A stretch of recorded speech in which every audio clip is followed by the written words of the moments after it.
Hello and welcome to the Yogscast. Today, me and Duncan are going to play some Civ5. Hello! Well, you're going to play and I'm going to watch. Yep. Yeah. So, lots of people requested that I would go through my strategy for playing Civ. Now, I am not actually very good at Civ. That's a good start. Ben is better than me, but I feel like a lot of the people in our group don't really even know the basics. So I'm going to go through some of the basics. Not the very basics, some fairly advanced stuff, actually. But hopefully, Duncan, you can ask questions. Yeah, and tell Lewis me is going to share all his little tips and problems tricks with us. you have. Hopefully, make me better. One of the weird things about the way I look at these civs is the first thing I see when I spawn a new world is I think, what pantheon am I going to pick? Right. That's obviously quite an early thing to do, and actually, it's something I quite like to decide first of all, because there's a lot of pantheons that are fairly easy to pick. This one here is a difficult one. Yeah, you got a bit of everything, really. The reason it's difficult is because there's a pantheon related to Salt called Earth Mother. There's a pantheon related to these called Stone Circles. There's a pantheon related to these called Sun God. And there's a pantheon related to these called Pastures. Is there a river one? There is Happiness on Rivers, but it's not very good. Yeah. It's okay, actually. And if you're desperate, it's not a bad one. But you usually, with your pantheon, you want to try and get Faith. So you're going to settle here, then? Then? Because I can see a mountain quite close. Right, well, no, that's far too far away. First of all, You think? it's going to cost me a turn to cross a river. You settle on turn 2, though, right? What, you mean I could go there? Yeah. I mean, the thing is, if I go there... Mountains are a big deal, though, aren't they? Let's have a look. So, okay, if I go there, I can work this food on the first turn, which is okay, 2 food. I want to have a tile with 2 food to work on the first turn. Bear in mind I'm in plains, and most of the plains tiles are great tiles because they've got production on them. Yeah. That means they're great. Plains are probably the best tiles in the game. But to start with, they only have 1 food, and that can be a little bit tricky right at the start of the game because you start to fall behind. I mean, you're very accurate, and I could very easily move to this place here and settle here. I mean, I could move my guy here and just see what there is around. See what you get, yeah. All right. Well, that's revealed. There's no real luxuries over here, but there is another hill and a hill here too. So actually, maybe this isn't as bad as I first thought. It's fine. Let's move there. The reason we're moving to a mountain is because there are biases on. Observatory gives you 50% science if you're next to a mountain. The reason you build against a mountain is because in the mid-game you build an observatory, it gives you 50% science in that city, which is really big. And obviously in your capital, it makes a big difference. So we are going to do that, but it does mean delaying our capital a turn. The other problem here we have is we're not on a hill. Okay, now, not being on a hill or on a capital is a bit of a shame. The reason it's a shame is because we lose a production straight away, okay, forever. And at the start of the game, this is quite big. It's the difference between finishing this scout in 3 turns sometimes. Or maybe not finishing the scout because it's not actually that big of a deal. We're lucky that we're lucky to have salt. Salt's a great If one. we didn't have salt, then maybe, if we were just working just a food tile, fortunately it makes up for it, is what I'm saying. It's a shame there's not more salt around. Salt is the best resource you could possibly ask to hope for. There's some more down there. There is some more down there, but that's not going to be in range of our capital. No. So, I mean, generally, the other choice, remember, is that you could settle on a river or not. We want to settle on a river. The reason is it's what you call fresh water, and it allows you to build gardens, a water mill, and various other improvements in your city, which are important. Okay? If we were on the coast instead, that would be a very different scenario, and we'll go through that later. What I really want to talk about here is the early game, Duncan. So the early game is when you put together your core cities. You want to try and get 4 cities, going tradition, the classic route. We're not going to go. This is by no means like the best or the correct way to play. There's a lot of people out there who are way better than me. Look at like Bretor and all the guys on the Reddit. These guys, shout out. These guys are like really knowledgeable and they know their shit. What I'm really trying to do here is just give you the basic strategy to get 4 cities down, get a national college, and build yourself up for the mid game. The reality is that if you can't get 4 cities down and you can't get national college, you've really played the early game wrong. And many people can't even get to there. Right. Kabul. So, Kabul, a nice city-state, gives us some gold when we find it, which we can use if we want later on to buy up a tile. We're going to probably want to get these hills when we build our settlers. Yeah. So saving gold for that is important. We don't want to spend our early gold buying stuff if we can avoid it. We want to build a scout. That's the first thing we want to build, always. And we also want to actually just check that our city's on production focus, and we've locked the tile we want to work. The reason you do this is because it's a little trick. When the turn ticks over to turn 2, or sorry, when your city grows even, so when your city ticks over to pop 2, a person will be generated, and any food that is generated by that person will be wasted. So with this setting... So you want him to automatically go onto the hammers? Yeah, what will happen is that person will be generated on hammers. Now, that of course means that I actually have to remember to take him off the hammers when that happens. Yeah. So I have to pay attention. So don't do this if you don't want to pay attention. I think the big thing about multiplayer is that we've got 90 seconds when we play multiplayer or less to take our go. And also, we've got to communicate with 6 other people and chat and be funny and talk about all the other crap that's going on. You end up missing stuff that you wouldn't do if you're playing on your own. And so, this is by no means what I'm going to try and talk to you here about is min-max type things. So, okay, we grew, and because that guy worked, suddenly we're 1 turn away from the scout. That's really, really quick. I want to add a worker to the queue. And then as soon as that worker is done, as soon as pottery is done, I'll switch over to getting a pantheon. Okay, cool. So what I'm doing with my warrior is I'm looking out for a second city spot. Okay.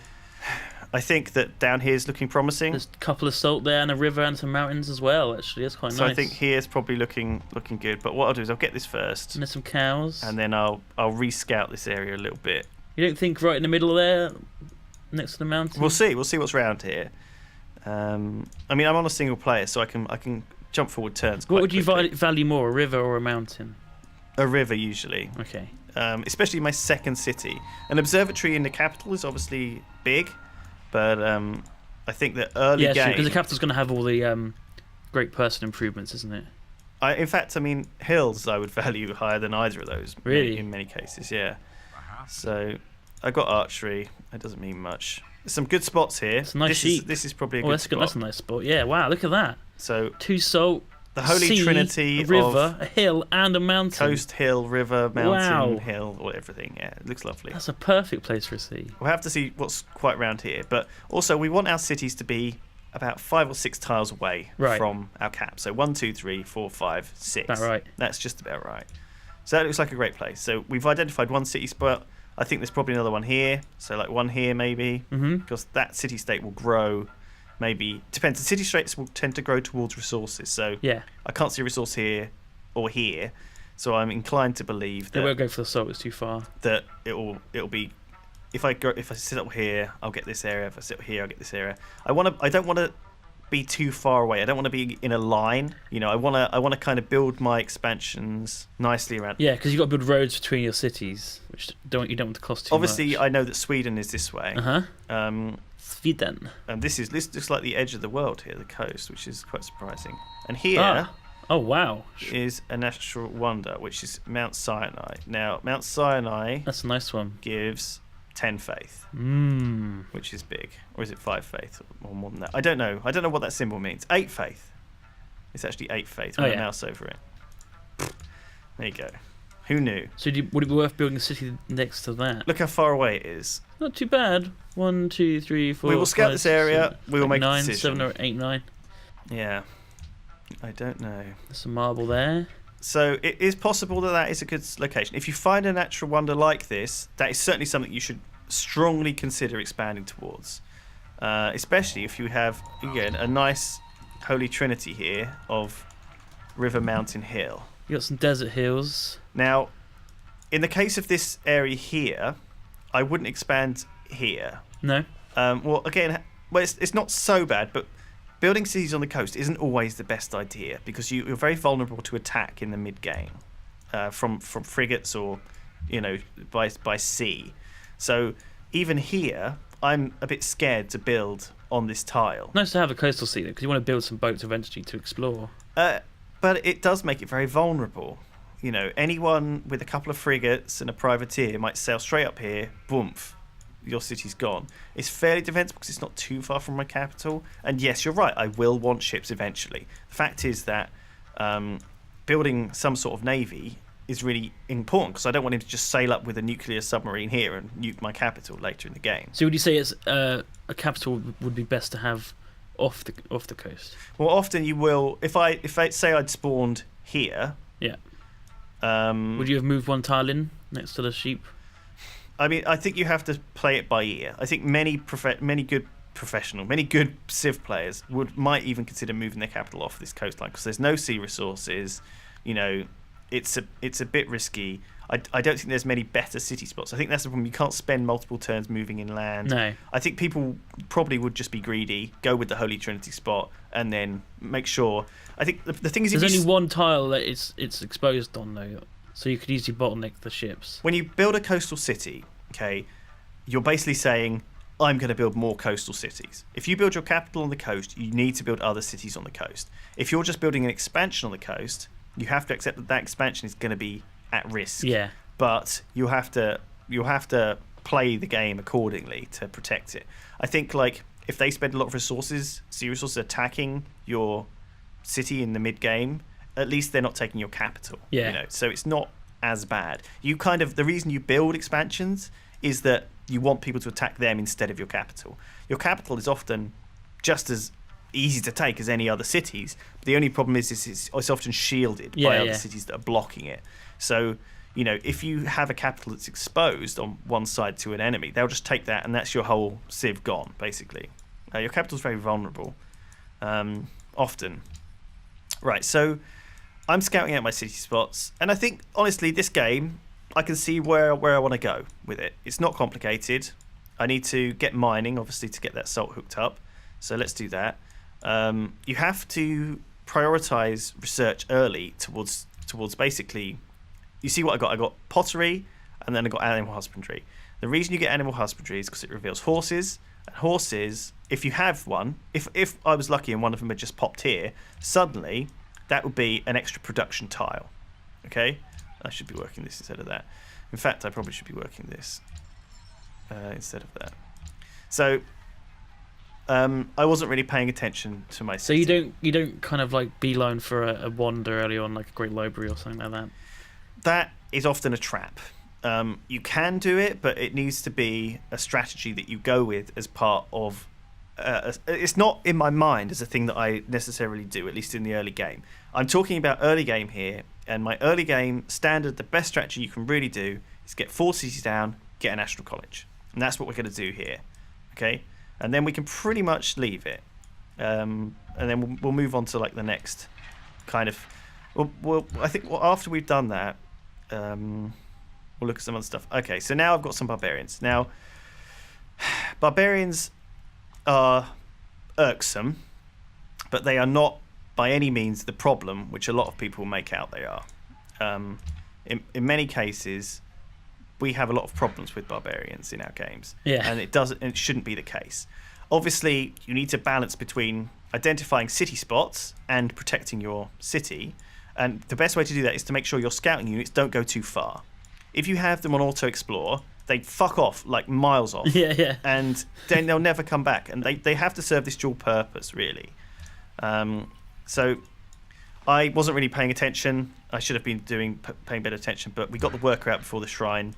That's a bit of bad. Oh, I see. Bit of bad thing. What I do is You've only just got pottery there, haven't you? Or did you get animal husbandry after pottery? I got animal husbandry after it. Yeah. So I'm a bit.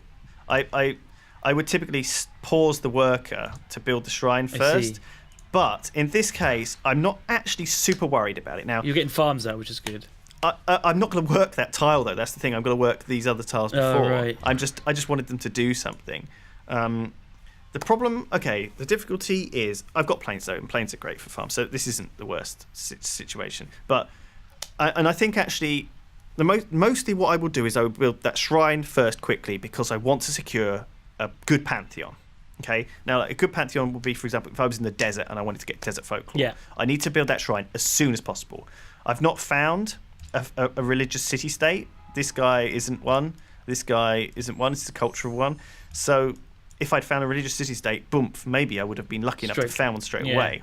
Instant pantheon. And if you're lucky enough to find one straight away, sometimes you just go for God King, which is a really good one, because suddenly you start getting all these extra resources in.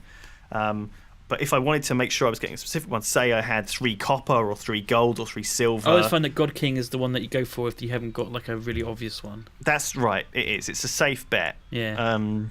And here I've got a lot of choice. I've got, and I think my choice really is between. If you go for the salt one, your second city's got a lot of salt. Yeah, it has. This is a bit annoying. So okay, so the way this works is that these guys could normally move to here, but they can't because there's a unit adjacent to them. Ah, right. And that means so units when they're next to each other, they're sticky and they prevent movement. So that's why I couldn't move 2. A lot of people don't know that. I didn't know that. So a good way to stop those barbarians from taking your workers would be to move on next to them with a unit. Yes, yeah. So you can move one square. It's cool. I can't remember what it's called, but it's something to do with like stickiness. I can't remember. So anyway, shoot them. I'm gonna shoot them. I've managed to get these guys over here, so I just sit them on there. They can carry on working, no problem. I can actually finish these guys off. Job done. Nice. So this is going fine. I did actually lock this on here, which wasn't a very good idea. It turns out because the food it gives me means I'm growing in 20 turns, which isn't actually really very good. I might as well stick it on the production because then you're growing at all now, though. Well, 20 turns might as well be pointless, though. Okay, my general feeling about the start population of a game like this is that until I get these tiles improved, like this salt improved, this wheat improved, I don't really care about growing in 20 turns. I'd rather get these buildings out quickly. So I'd rather get the shrine out, and then I'd rather start getting settlers. Right. Okay? So normally I won't queue up a settler. And the reason I won't queue one up is because I want to know when I'm starting to build a settler. Because when I'm starting to build a settler, I'll buy up a hill, and I'll set guys on full production. I'll abandon food. Mining is coming soon. This is now 2 turns away from a farm. Okay. I think things are going fine. I know where I'm going to put my city, which actually... There's some silver there. Yeah. Shall I put the city here? The second one? 1, 2, 3, 4, 5, 6-ish. Yeah. And so, like, here... That would be the third one, wouldn't it? Well, the thing is, if I'm going to go for a national wonder, I want to go for it right away. Oh, I see. To get the Mount Sinai. I mean, this is what you would call a brilliant Petra city. Okay? Yeah, definitely. If you can get Petra here, wow, that's going to be amazing. And Faith is pretty big, actually, as well. It can be pretty big in these games. Now, it's so big, in fact, that it's making me think maybe I don't even go tradition. Okay, now, I always want to go tradition. And for the scope of this game... It is worse than it used to be, though. And it's not that bad. It's barely any different, Duncan. For the scope of this game, for the scope of what I'm teaching here, I don't think you should ever go Liberty. You should never put a point in Liberty. You should never put a point in Honor. You should never put a point in Piety. They're just not as good as tradition under any circumstances. Okay. And I know with Liberty, I'm going to be able to go bam, bam, bam, free settler. But I'm hard building a settler in 2 turns' time anyway. So that's just as quick, I think, as having to go through the Liberty tree and get enough together. I feel like the problem with the Liberty as well is that when you open Liberty, you're going to get less culture, and you're going to be able to, and that you won't get to this free settler for a while. I just never find it has enough value. So I'm not a fan of Liberty. Something wrong. Oh no! What's wrong? So I went for Delicatessen. Delicatessen.